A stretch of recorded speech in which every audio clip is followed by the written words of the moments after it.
Goedenavond, buenas noches.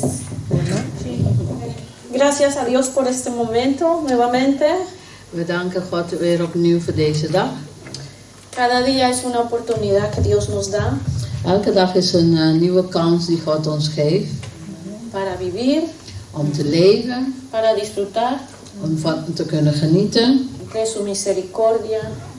En het is door zijn genade. Amén. Amen. Bueno, quisiera primero que todo que nos unamos. ¿Se pueden quizás venir más al frente, más cerca? Kunnen jullie meer naar voren komen? Se siente más, ¿no? Más claro. Het woord weet niet. Helemaal naar voren. Niet zo moeilijk doen hoor, Daniel. Zet de kachel aan.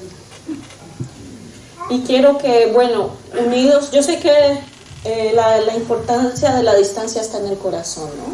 Het is belangrijk dat de afstand is eigenlijk niet verder, maar in het hart. En ons hart, ja. In ons hart, ja. Porque podemos estar juntos, Want je kan samen zijn, pero estar distantes. maar toch op afstand. ¿Sí?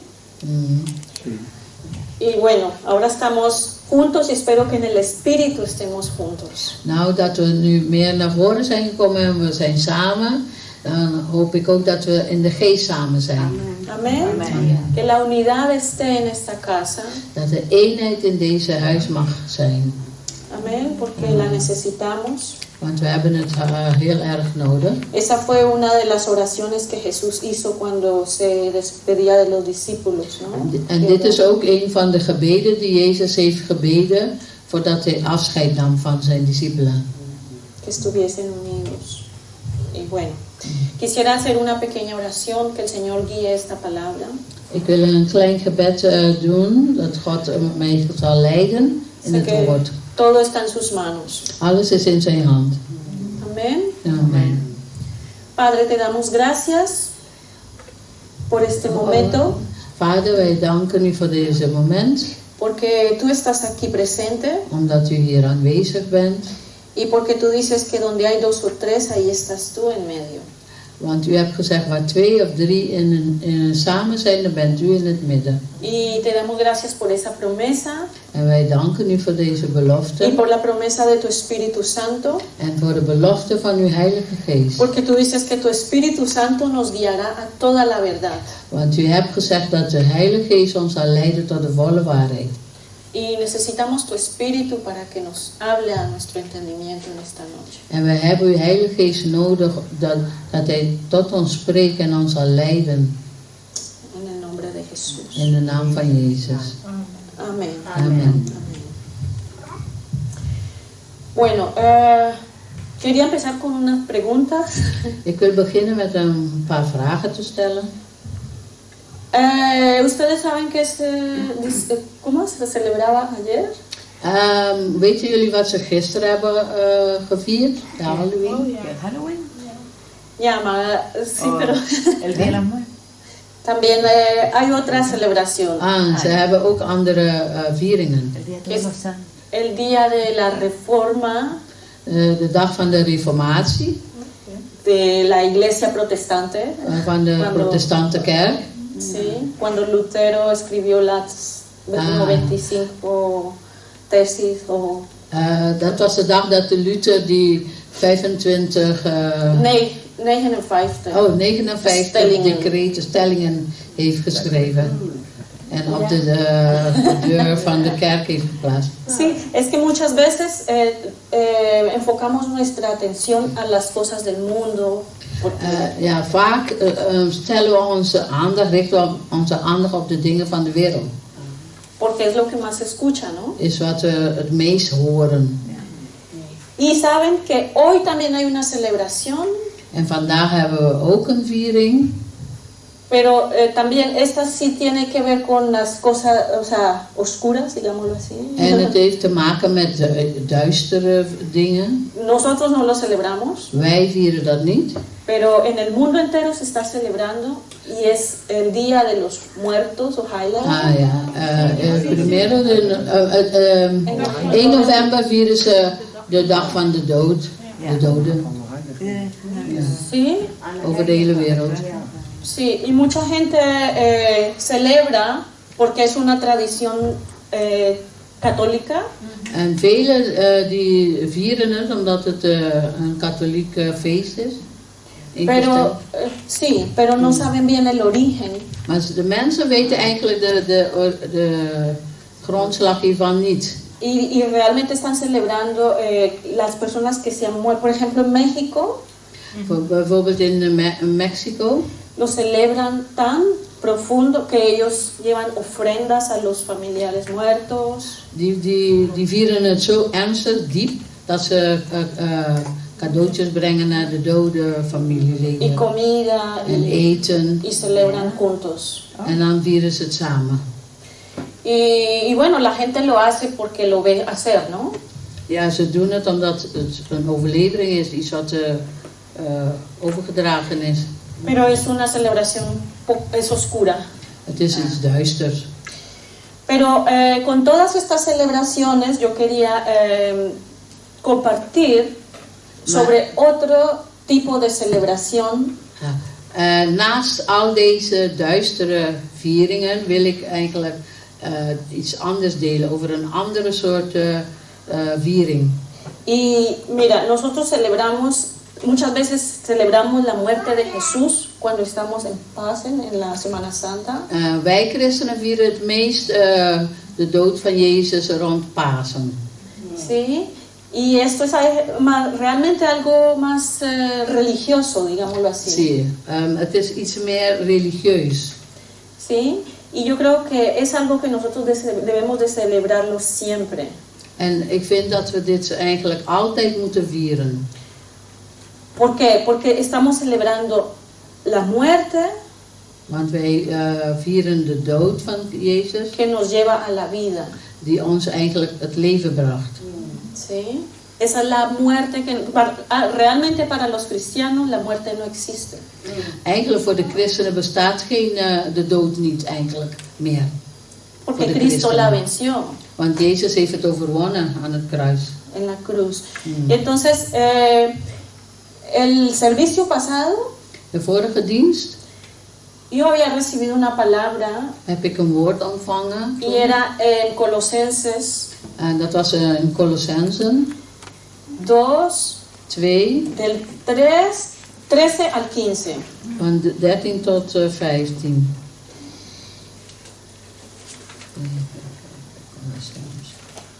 Yo realmente no había hecho un tema porque teníamos otra actividad, pero lo dejé pendiente. Ik heb niet echt een thema gekozen omdat wij andere activiteiten hadden. Y he sentido, este tema tenemos que profundizarlo. En ik voelde meer dat ik deze thema moest uitdiepen. ¿Sí? Y decía lo siguiente: En het zegt als volgt. y a vosotros estando muertos en pecado y en la incircuncisión de vuestra carne, os dio vida juntamente con él, perdonándoos todos los pecados, anulando el acta de decretos que había contra nosotros, que nos era contraria, quitándola de en medio y clavándola en la cruz, y despojando a los principados y a las potestades, los exhibió públicamente, triunfando sobre ellos en la cruz. Dus vanaf Colossenzen 2 vers 12 tot en met 15. Toen u gedoopt werd, bent u immers met hem begraven en met hem bent u ook tot leven gewekt, opdat u gelooft in de kracht van God die hem uit de dood heeft opgewekt. U was dood door uw zonde en door uw onbesneden staat. Maar God heeft u samen met Christus levend gemaakt toen hij ons al onze zonden kwijtschold. Hij heeft het document met voorschriften waarin wij werden aangeklaagd uitgewist en het vernietigd door het aan het kruis te nagelen. Hij heeft zich ontdaan van de machten en krachten. Hij heeft hen openlijk te schande gemaakt en in Christus over hen getriomfeerd. Amén. Amén. Cuando yo recibí este mensaje, yo pensé muchas veces estamos pensando en la cruz, pero no hemos profundizado mucho. Toen ik deze boodschap ontving, dacht ik dat we soms vaak ons verdiepen in het kruis. Maar No lo profundizamos mucho. we denken wel erover, maar we gaan er niet diep erop in, wat de betekenis is. Sí, porque nosotros sabemos que Cristo fue crucificado, We weten dat Jezus gekruisigd is.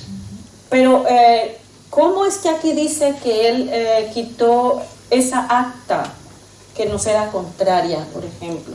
Ja, bijvoorbeeld over het document, hoe denken wij over, weten wij wel wat het betekent dat hij die document met voorschriften waarin wij werden aangeklaagd, dat hij dat heeft uitgewist. Y que despojó a los principados y a las potestades. En dat hij de machten en overheden heeft ontwapend.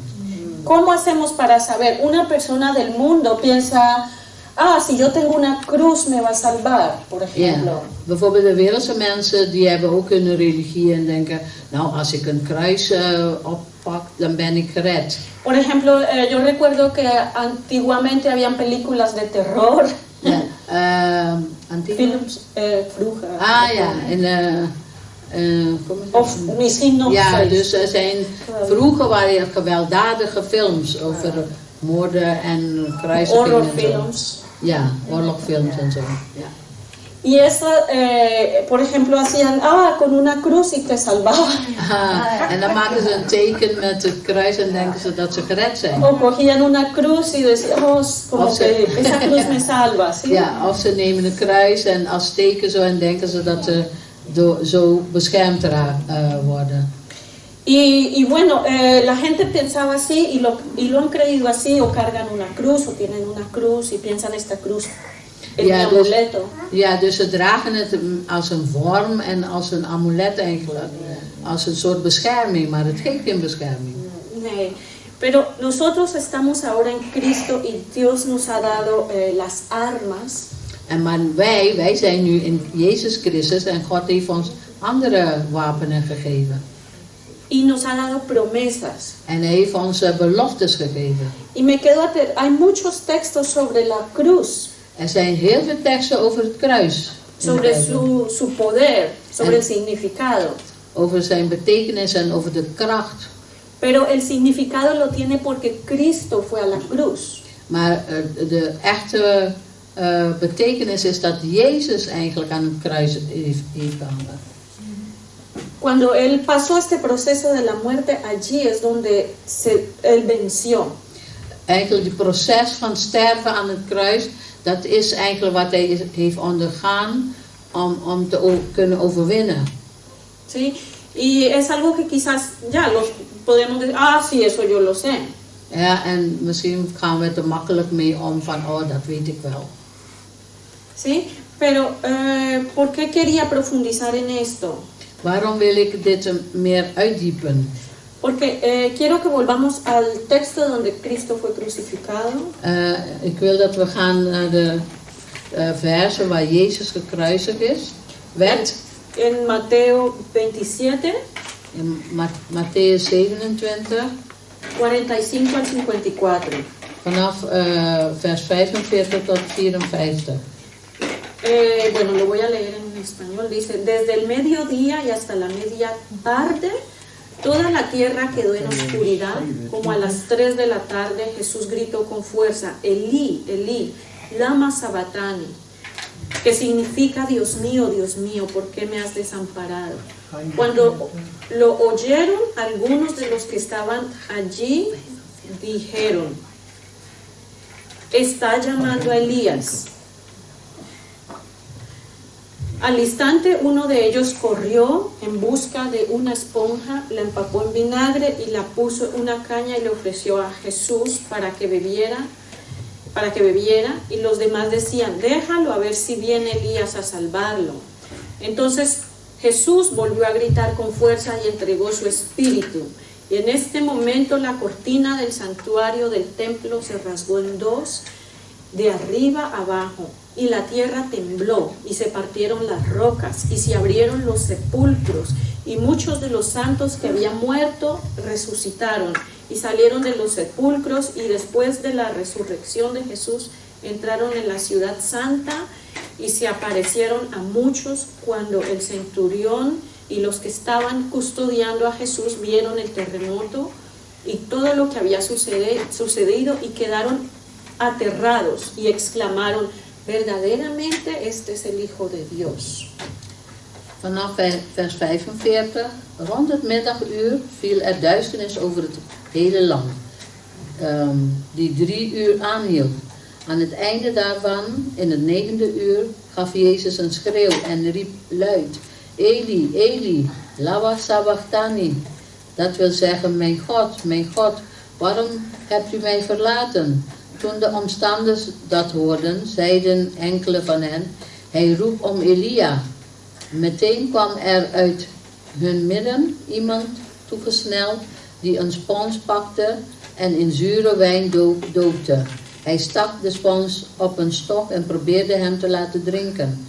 De anderen zeiden: niet doen, laten we eens kijken of Elia hem kon redden. Nog eens schreeuwde Jezus het uit. Toen gaf hij de geest. Op dat moment scheurde in de tempel het voorhangsel van boven tot onder in tweeën. En de aarde beefde en de rotsen spleten. De graven werden geopend en de lichamen van veel gestorven heiligen werden tot leven gewekt. Na Jezus' opstanding kwamen ze uit de graven, gingen de heilige stad binnen en maakten zich bekend aan een groot aantal mensen. Toen de centurion en degene die met hem Jezus bewaakte de aardbeving voelden en merkten wat er gebeurde, werd ze door een hevige angst overvallen en zeiden: hij is werkelijk Gods zoon. Amén. Amen. Entonces, ¿qué fue lo que pasó aquí en la cruz? Que a nosotros nos da poder. Wat is er eigenlijk, wat er zo gebeurd is aan het kruis, dat ons zoveel macht geeft? Ja. Ja. ¿Sí? Cuando nosotros estudiamos el verso 51, Als wij vers 51 bestuderen, dice que el velo, que era la cortina que separaba el lugar santísimo, ja, die zegt o dat, sea, ja, dice que el velo se rasgó, el velo del templo. Ja. ¿Sí? in vers 51 zegt dat de voorhangsel scheurde van boven naar beneden. Y yo saqué esto de una Biblia de estudio que tengo. Ik heb dit uitgehaald wat ze gaat vertellen uit een studiebijbel. Y decía de que el velo era lo que separaba el lugar santo del lugar santísimo. De voorhangsel die scheidde de heilige voorplaats van de heilige, waar de ark was. ¿Y qué pasó cuando se rasgó ese velo? En wat is eigenlijk gebeurd toen het in tweeën scheurde? Dice que se partieron las rocas y se abrieron los sepulcros. De rotsen splitsen en er was een aardbeving. Y En que los de muertos, graven zijn opengegaan. y que han resucitado los muertos. En de doden zijn opgestaan. Y lo que podemos ver es que con este acto de la muerte de Jesús, En dus doordat op het moment dat Jezus stierf y que esta cortina se rompe, en die voorhangsel gescheurd werd, nos da a nosotros el privilegio die geeft ons het voorrecht de ir a la presencia de Dios. om in de aanwezigheid van God te komen. Antes tenías que esperar que el sacerdote hiciera el acto de entrar a la presencia. Tot voorheen moest je wachten totdat de hoge priester eigenlijk daar naar binnen ging. Pero con esta muerte de Jesús, Él se rompe el velo y nos da a nosotros esa entrada triunfal. Dus al lugar santísimo. Dus door het sterven van Jezus hebben wij de voorrecht gekregen om door de voorhangsel te gaan, omdat die gescheurd werd. Ok, entonces analizando toda esta situación, En dit allemaal zo'n beetje analyseren.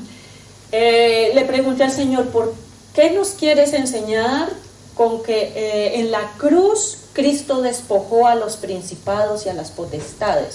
En toen vroeg zij aan God, wat wilt u ons eigenlijk leren met de daad dat Jezus de overheden en machten heeft ontmanteld? Y yo pienso que lo que vino en mi cabeza es la aceptación En de wat, Jesús en nuestra vida. en toen wat tot mijn gedachte kwam is dat het de aannemende acceptatie van Jezus is in ons leven. Y yo sé que los que estamos aquí hemos aceptado a Jesús, En zoals wij hier zitten, ik weet dat wij allemaal de Heer hebben aangenomen. pero en ese momento venía a mí la imagen de que antes de esto estaba Jesús en la cruz. En wat ik ervan dacht is dat, wat ik denk is dat Jezus daar stond. Y habían dos ladrones, o sea, dos personas a Toen su hij daar lado. hing aan het kruis waren aan beide kanten rovers, misdadigers. Y estos eran dos personajes. En die stelden twee personages voor. Y lo que yo veo es la aceptación de uno de ellos a Jesús en su vida. En wat ik zie is dat eentje heeft de Heer aangenomen. Con todo su corazón, Met heel zijn hart, con toda su alma, met heel zijn ziel. con lo poco que le quedaba de respiración. Ondanks heel weinig tijd overbleef om te leven. Y él, viendo que Jesús estaba en la misma situación, también en una cruz, En hij zag ook dat Jezus in dezelfde situatie was als hem, dat hij daar hing. él decidió aceptarlo. Heeft hij toch besloten om hem aan te nemen. Y Jesús le promete llevarlo al paraíso, ¿no? En Jezus belooft hem om hem mee te nemen dezelfde dag naar het paradijs. Y veo la situación del otro ladrón o del otro personaje En aan de andere zijde dan zie je de andere rover, zijn situatie is heel anders. que él vio y no confió en Dios, en Jesús. Hij zag eigenlijk Jezus, maar hij had geen vertrouwen erin. Y yo creo que esa situación se ve también en la iglesia. En hetzelfde zie je eigenlijk ook in de kerk, die twee situaties.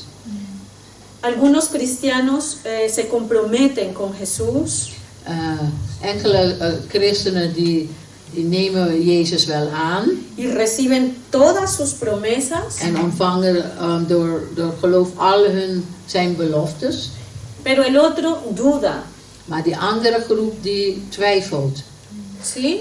Y se pierde, En daardoor verliezen ze eigenlijk de beloftes van God. ¿sí? Y podemos ver que esa entrada triunfal empieza cuando Jesús muere.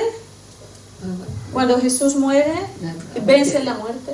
Wat je eerst zei? Que es, ay, ahora no sé. Ja, perdóname. Esa entrada triunfal. Ah ja, allá. door die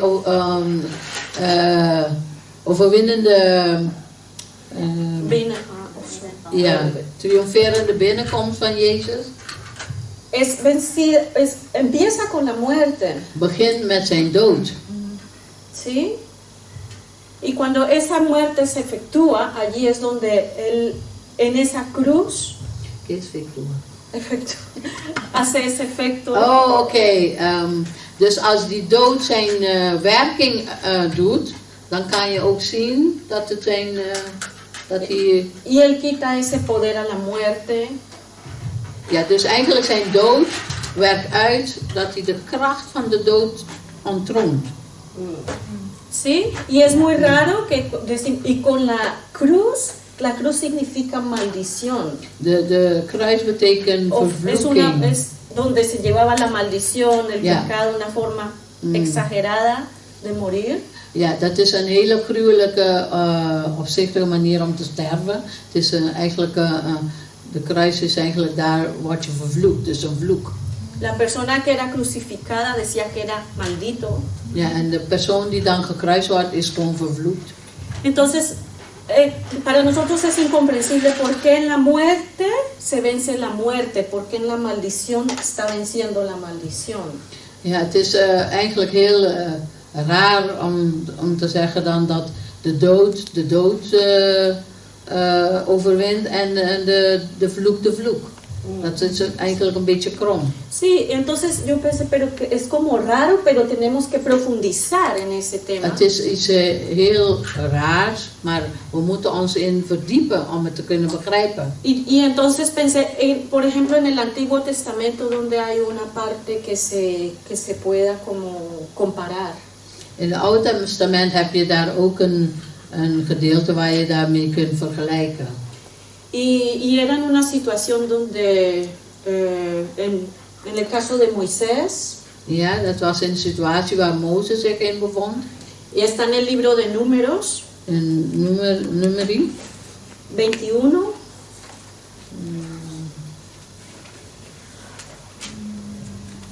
21, Numeri 21, del 4 al 9. van 4 tot 9. ¿Tiene alguien en español la Biblia? Que lo lea. Paulita, ¿lo tienes? No he copiado bien que Números 21, 21 vers 4 tot en met 9. Je kan even beginnen, misschien in het Nederlands. Ja, even kijken, vanaf 4. Ja, de koperen slang. Even, hebben jullie de tekst? Nummer 21, vers 4 tot en met 9. 21. 21, del 4 al 9. De koperen slang. Van de Hor trokken ze verder in de richting van de Rode Zee. Ze moesten immers om Edom heen trekken. Maar onderweg werd het volk ongeduldig. Waarom heeft u ons weggehaald uit Egypte? Verweten ze God en Mozes. Om ons in de woestijn te laten sterven? We hebben geen brood en geen water. En we kunnen dit ellendige eten niet meer zien. Toen stuurde de Heer giftige slangen op de Israëlieten af, die hen beten, zodat velen van hen stierven. Daarop ging het volk naar Mozes. We hebben gezondigd, zeiden ze, want we hebben de Heer en u verwijten gemaakt. Bid tot de Heer dat hij ons van de slangen verlost. Mozes bad voor het volk en de Heer zei tegen hem, laat een slang maken en bevestig die op een staak. Iedereen die gebeten is en daarnaar kijkt, blijft in leven. Mozes liet een koperen slang maken en bevestigde die op een staak. En iedereen die door een slang gebeten was en opkeek naar de koperen slang, bleef in leven. Amén. Amén. Ya, es un poco raro también, Het porque is iets raars eigenlijk. nosotros no comprendemos cómo Dios trabaja. Es muy misterioso, ¿no? Het is heel mysterieus hoe God werkt eigenlijk, dat begrijpen wij niet. Pero es una forma como Dios lo expresa en el Nuevo Testamento con la muerte de Jesús. Ja, en dat is eigenlijk wat God wil uitdrukken met de dood van Jezus Christus. Las serpientes estaban matando a la gente. De slangen, die giftige slangen, beten de Israëlieten, de mensen. Y las serpientes son venenosas, Ze zijn giftig, representan el mal, ze vertegenwoordigen het kwaad, representan a Satanás, a los demonios. ze vertegenwoordigen de Satan en de demonen. Y para que ellos pudieran ser libres, En om vrij van te komen, le dice Dios a Moisés, pon una serpiente en lo alto, una serpiente de bronce. dan zei God tegen Mozes toen hij bad, maak een slang van brons en zet het op een staak. Y así es como la gente miraba a la serpiente y se sanaba. En als de mensen dan daarop keken, werden ze gezond. ¿Lo tienes en español? La serpiente de bronce, ¿no? Sí. Del 4 al 7. Del 4 al 9. Lo vamos a leer en español para las que... ¿Lo leo yo? Sí, por... Después partieron del monte de Or, camino del Mar Rojo, para rodear la tierra de Edom. Y se desanimó el pueblo por el camino. Y habló el pueblo contra Dios y contra Moisés. ¿Por qué no nos hiciste subir a Egipto para que murmuramos en este desierto? Pues no hay pan ni agua, y nuestra alma tiene fastidio de este pan tan liviano. Y Jehová envió entre los pueblos serpientes ardientes que mordían al pueblo, y murió mucho pueblo de Israel. Entonces el pueblo vino a Moisés y dijo: hemos pecado por haber hablado contra Jehová y contra ti.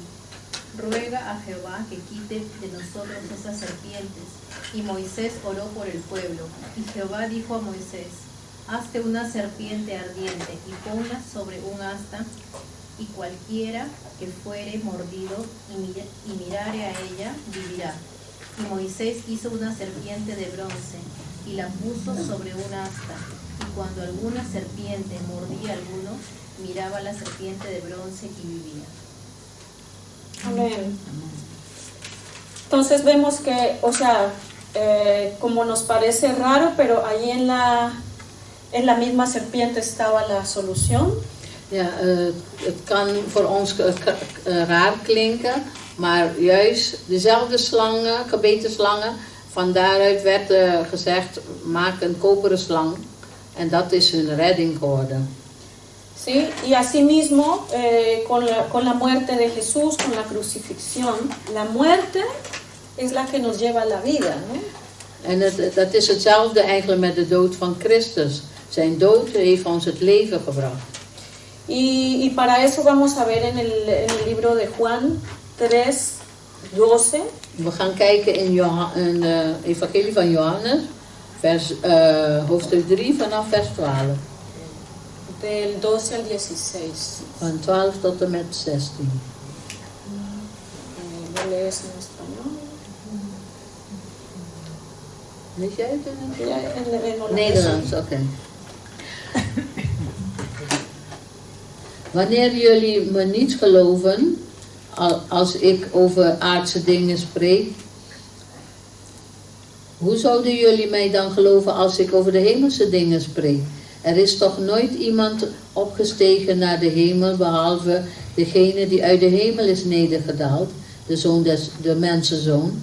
De mensenzoon moet hoog verheven worden, zoals Mozes in de woestijn de slang omhoog geheven heeft, opdat ieder die gelooft in hem eeuwig leven heeft. Want God heeft de wereld zo lief dat hij zijn enige zoon heeft gegeven, opdat iedereen die in hem gelooft niet verloren gaat, maar eeuwig leven heeft. ¿Wat was het? Sí, ya. Lo voy a leer en español. Dice: si os he dicho cosas, esto eran palabras de Jesús, ¿eh? Si os he dicho cosas terrenales y no creéis, ¿cómo creéis si yo dijere las celestiales? Nadie subió al cielo, sino que descendió del cielo, el Hijo del Hombre que está en el cielo.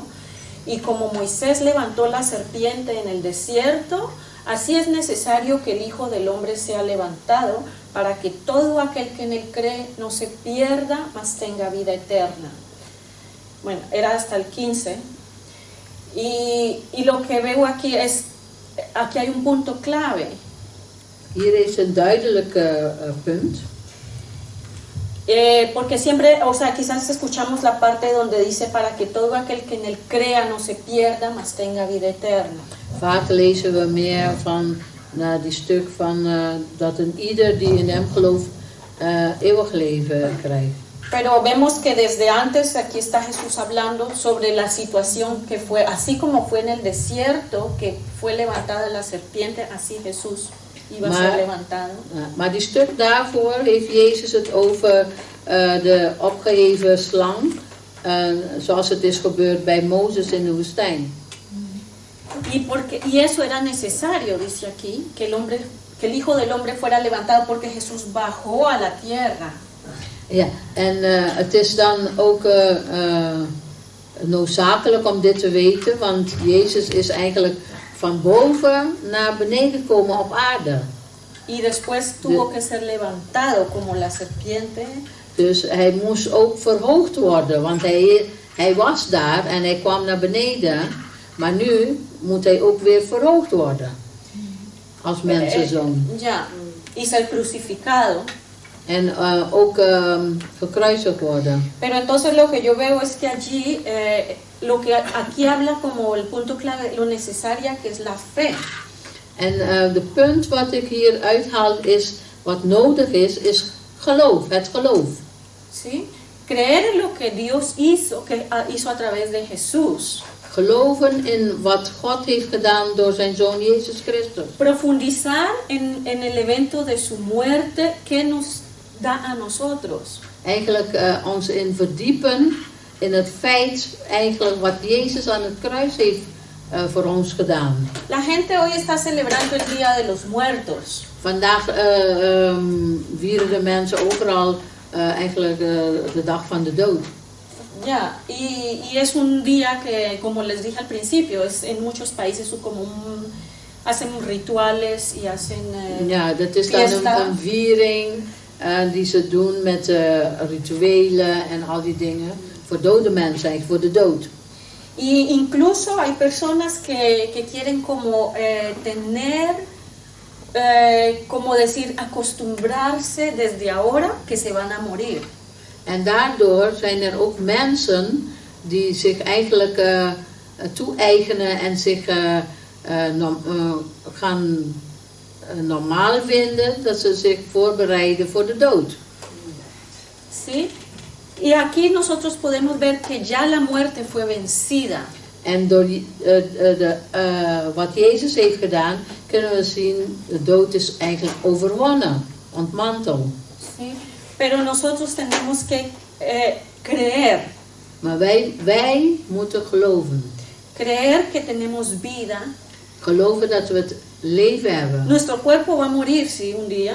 Onze lichaam die sterft, dat is normaal.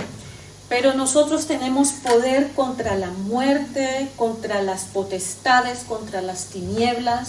Maar eigenlijk door die opstandingsleven van Jezus hebben wij macht gekregen over de dood, over duisternis en over eigenlijk alle machten van de duisternis. Hè? Y ese poder lo tiene la iglesia. En die macht heeft de kerk. Y no es la iglesia el templo que estamos acostumbrados. La iglesia somos tú y yo. En dat is niet het gebouw, maar de kerk zijn wij. Jij en ik. Las culturas nos han enseñado el templo, una iglesia, Door overleveringen en culturen hebben ze ons wijsgemaakt dat het een gebouw is. Maar y se están perdiendo el poder que nos ha dado Jesús ya. En daardoor verliezen ze de macht eigenlijk die Jezus ons heeft gegeven als overwinning.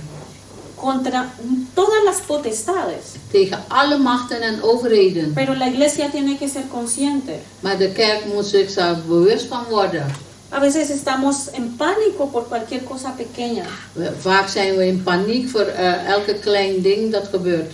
Pero a través de la fe, maar door het geloof en Jesús, in Jezus ella nos dio entrada heeft hij ons toegang gegeven al trono de la gracia, aan de troon van genade, al poder, en aan de macht. Tenemos todas las armas. We hebben alle wapenen van Jezus gekregen. Pero estamos dejándonos influenciar por el mundo. Maar wij laten ons beïnvloeden door de wereld. Por lo que ven nuestros ojos. Of wat wij zien. Por lo que está aconteciendo últimamente. Of wat er gebeurt, nieuws of zo, in de nieuws. Cuando Jesús 2000 años, más de 2000 años atrás. En Jezus heeft al 2000 jaar geleden. Nos ha dado poder. Heeft hij ons die macht gegeven. Contra toda potestad. Tegen alle overheden en machten. Contra todo principado. Alle overheden. Que nosotros a veces no somos conscientes. Maar wij zijn het vaak niet van bewust wat wij hebben. del poder que tenemos. De macht die wij hebben. Y estamos dependiendo quizás En we zijn vaak afhankelijk of wachten op de lo que nos dicen, wat de mensen ons de zeggen lo que vemos. of wat wij zien. Pero nosotros tenemos que tener una confianza ciega, profunda en la palabra Maar de wij Dios. moeten een blindelings vertrouwen hebben in het woord van God, wat God zegt. Sí, yo sé que muchas veces hay muchas pruebas, hay situaciones difíciles. Ik weet ook dat er genoeg testen zijn en dingen waar we doorheen gaan, die moeilijk zijn. Pero nosotros ya con Cristo somos más que vencedores. Maar wij zijn meer dan overwinnaar door Jezus Christus. Y eso el mundo no lo entiende En de wereld begrijpt dat y niet les parece locura. en het lijkt hun dwaasheid. Y para eso quiero cerrar, hay un texto en Corintios, En ik wil afsluiten met een tekst in Korinthe. en Primera de Corintios 1:18 1 Korinthe 1 vers 18 hasta el 23. tot de 23. Lo leo primero en español. Dice, el mensaje de la cruz es ciertamente una locura para los que se pierden, pero para los que se salvan, es decir, para nosotros, es poder de Dios. Pues está escrito, destruiré la sabiduría de los sabios y desecharé la inteligencia de los inteligentes. ¿Dónde está el sabio? ¿Dónde está el escriba? ¿Dónde está el que escudriña los tiempos? ¿Acaso no ha hecho que Dios enloquezca la sabiduría de este mundo? Porque Dios no permitió que el mundo lo conociera mediante la sabiduría, sino que dispuso salvar a los creyentes por la locura de la predicación. Los judíos piden señales y los griegos van tras la sabiduría, pero nosotros predicamos a Cristo crucificado. Para los judíos es ciertamente un tropezadero y para los judíos una locura. Y no los judíos una locura. Creo que aquí lo he puesto. En de ware wijsheid. De boodschap over het kruis is dwaasheid voor wie verloren gaan. Maar voor ons, die worden gered, is het de kracht van God. Er staat namelijk geschreven, ik zal de wijsheid van de wijzen vernietigen, het verstand van de verstandigen zal ik teniet doen. Waar is de wijze? Waar is de schriftgeleerde? Waar is de redenaar van deze wereld? Heeft God de wijsheid van de wereld niet in dwaasheid veranderd? Want, zoals God in zijn wijsheid bepaalde, heeft de wereld hem niet door haar wijsheid gekend. En hij heeft besloten hen die geloven te redden door de dwaasheid van onze verkondiging. De Joden vragen om wonderen en de Grieken zoeken wijsheid. Maar wij verkondigen een gekruisigde Christus, voor Joden aanstootgevend en voor heidenen dwaas. Amén. Ja. Amen. Sí, para el mundo esto es locura. Ellos no lo pueden entender, pero nosotros ya tenemos un conocimiento por qué Cristo fue a la cruz y por qué era necesario. Ja, voor de wereld is het dwaas, die boodschap, maar voor ons die geloven is het een kracht Gods. Pero lo que yo veo también cuando vuelvo al pensamiento de lo que pasa en la cruz, En als ik zie weer, als ik terug ga naar wat er heeft plaatsgevonden aan het kruis. yo pienso en este hombre que creyó en Jesús, el hombre En als ik ladrón, denk aan die misdadiger die wel in Jezus geloofde. que él puso su confianza en él. Hij heeft zijn vertrouwen in Jezus gelegd. Y por eso él tiene ese derecho al paraíso, En daarom heeft hij ook het recht om dezelfde dag que significa met mucho. Jezus te zijn in het paradijs. En dat betekent heel veel. Y yo creo que nosotros, cuando creemos en él, tenemos los mismos derechos. En ik geloof dat wij, als wij geloven, dezelfde rechten hebben. Y lo más importante es que el Señor no le dijo, después, dentro de 3 días que yo resucito. En de Heer heeft geen, eigenlijk niet gezegd, ja, pas over 3 dagen als ik opgestaan ben, mag je mee. O cuando yo esté en el trono, Of als ik gezeten ben op mijn cuando troon. haya subido al En cielo. dat hij al is opgestegen naar de hemel. Le dijo, ahora, hoy mismo, Hij zei nee, vandaag zelf vas conmigo al paraíso. ga je met mij naar het paradijs. ¿Sí? Y yo creo que Dios quiere llevarnos en el instante. En ik geloof dat God ons ook wil brengen naar de instanten, dus gelijk. La eternidad ha comenzado ya en nosotros. De eeuwigheid is al begonnen in ons. Nosotros estamos ya en la eternidad. Wij zijn al in de eeuwigheid. Nosotros ya tenemos la vida eterna. Wij hebben al het eeuwig leven. Nosotros no tenemos que esperar a un ritual. Wij hoeven geen rituelen voor te doen. Cuando al principio que abrí el mensaje, Toen ik in het begin de boodschap opende, estaba hablando de que hoy era ayer era la celebración de la Reforma, ¿no? gisteren was de viering van de reformatie van Luther. Y esto Martin sí era Luther. de Martín Lutero. Ja, Martin Luther. Y yo creo que él allí quiso dar a entender lo que realmente decía la palabra, ¿no? Ja, hij wilde eigenlijk die stellingen zetten om te laten zien wat het woord van God eigenlijk zegt. Porque según lo que entendí o lo que leí, a él le molestaban muchas cosas de la mentira que se estaba hablando a la iglesia. Dat hij dit wilde hij stellen tegenover de leugens die werd verteld in de kerk aan de mensen. Y una in de die las tijd. cosas que le molestaba era que la gente supuestamente moría y tenían que pagar una misa para que se salven. En wat hem vreselijk aanstoot gaf, is dat de mensen op het einde van hun leven moeten betalen om naar de hemel te gaan. Y tenían que pagar una misa, entonces ya, ok, con la misa entonces puedes ir al cielo. Ja, dan moeten ze een dienst betalen en dan mag je pas naar de hemel. Y que ibas a estar un tiempo en un sitio mientras tu alma era libre.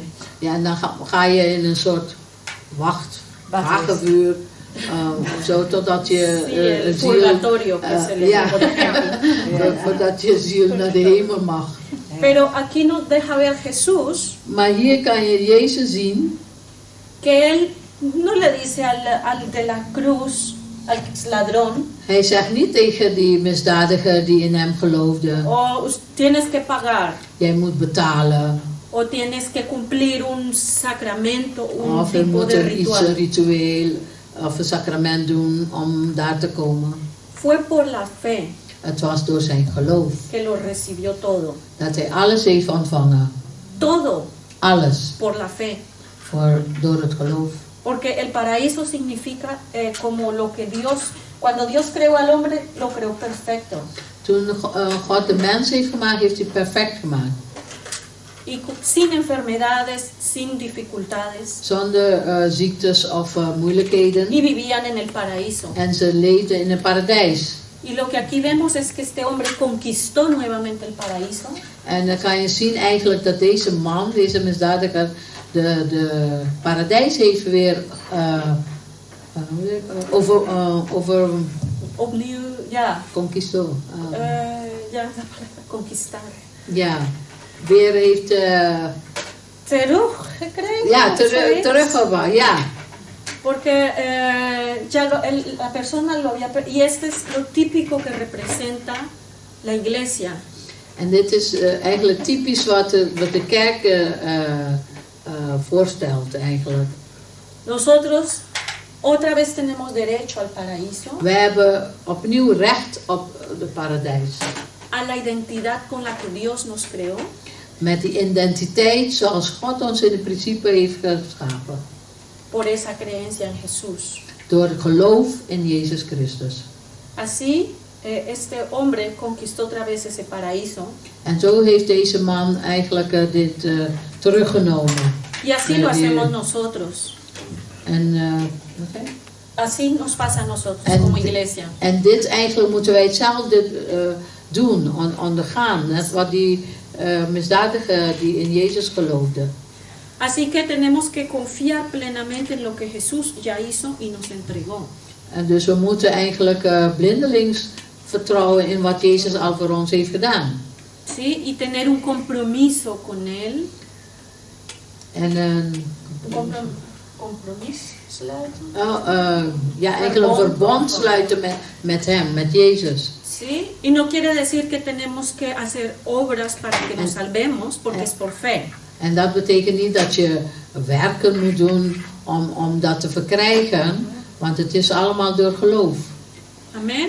Amen. Pero no nos dejemos engañar. Laat ons niet voor de gek houden. Y tenemos mucho, hemos conquistado con la fe ya, la vida eterna. We hebben al veel, we hebben door geloof al het eeuwig leven toegeëigend. Y por lo que Él hizo en la cruz, Él ha vencido la muerte, En aan het kruis heeft Jezus de dood overwonnen. los principados, los ha despojado. De macht en overheden heeft hij ontwapend.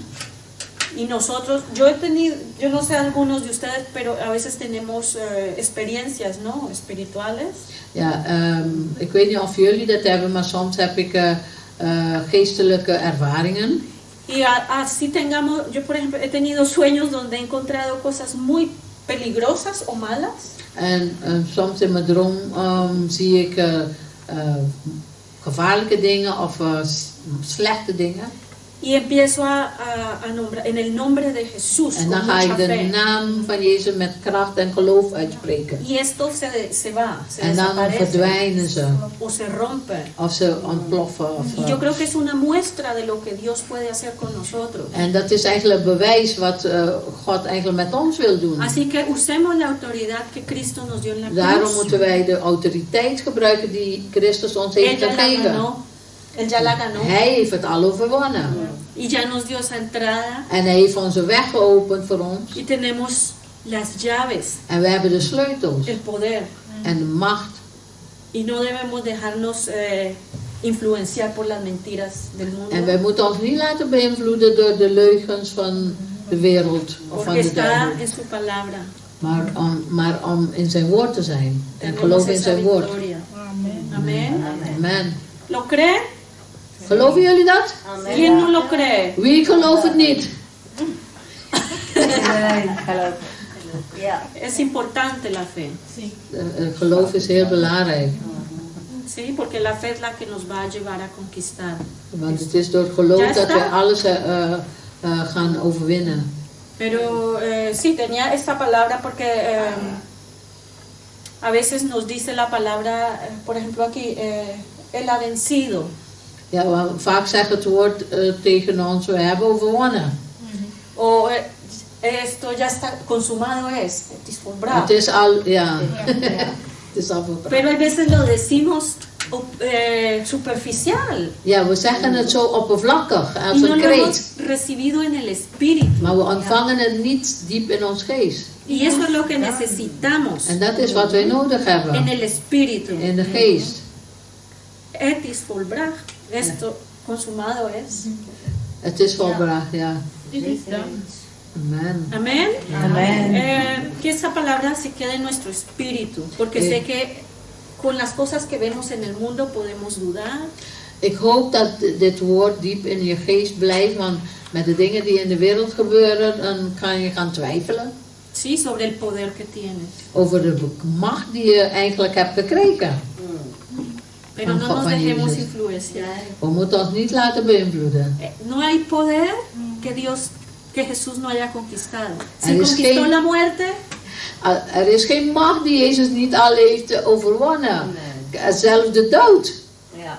Als hij de Ja. dood heeft overwonnen, Laat je niet bestolen worden. amén. Ja. ¿Ya? Amén. Amén. ¿Dándole? Amén. Claro. Ja. Quiero que oremos porque esta palabra se haga potente en la iglesia, en nosotros como cristianos. ik wil een gebed doen, zodat dit woord eigenlijk diep ingang krijgt in onze geest. Que no sea una palabra de boca para afuera, Ik wil niet dat het een loze kreet wordt of gewoon zomaar in de lucht, een woord in de lucht, maar dat het diepgang que krijgt. se vuelva vida. Dat die leven geeft. Amén. Vamos Amén. a orar por eso y no sé si más adelante hay por eso. Pero Padre, te pedimos, te damos gracias primero que todo, Señor. Vader, ten eerste wil ik u danken boven alles, voor alles. Gracias por tu palabra, Dank u wel voor uw woord. porque tu palabra es vida, Want uw woord is leven.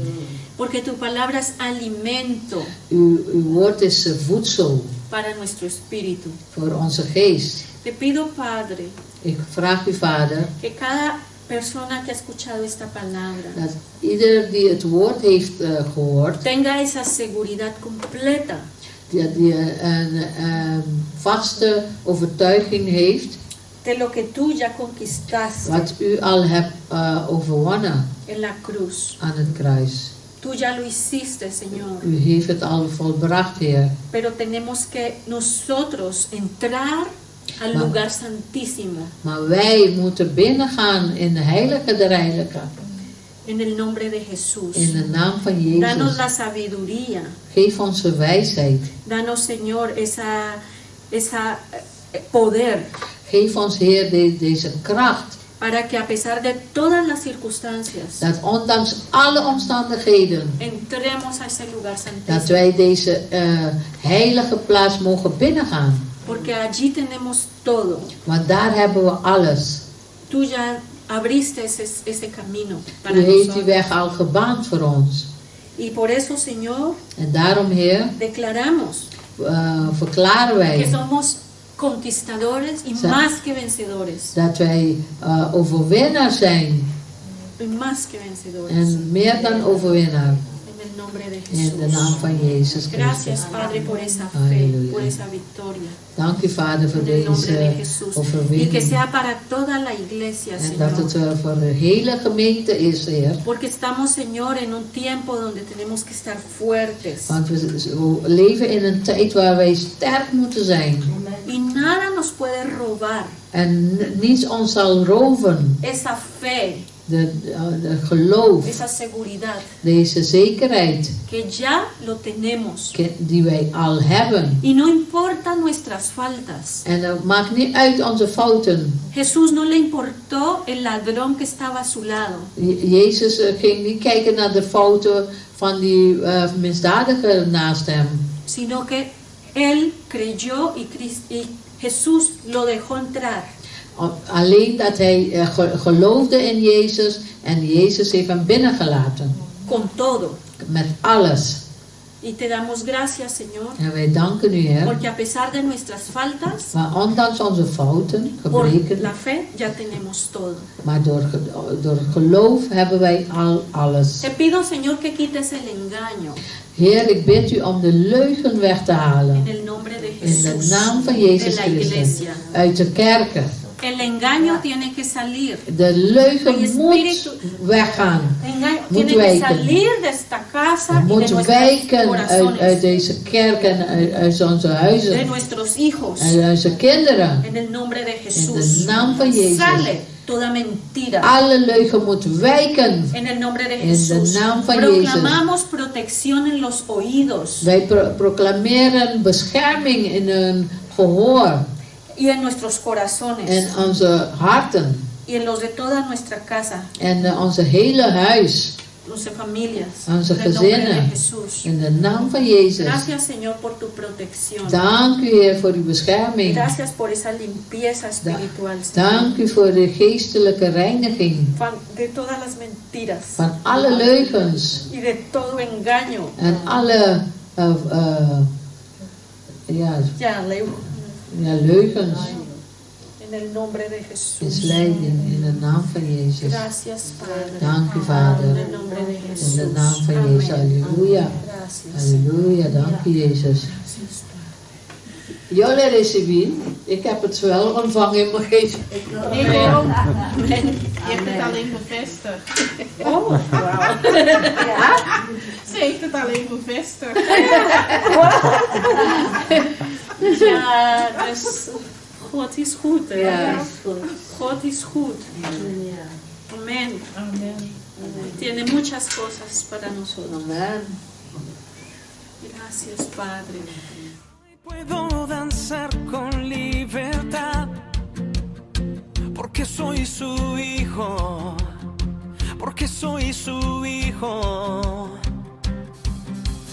Hoy puedo danzar con libertad, porque soy amado, porque soy amado.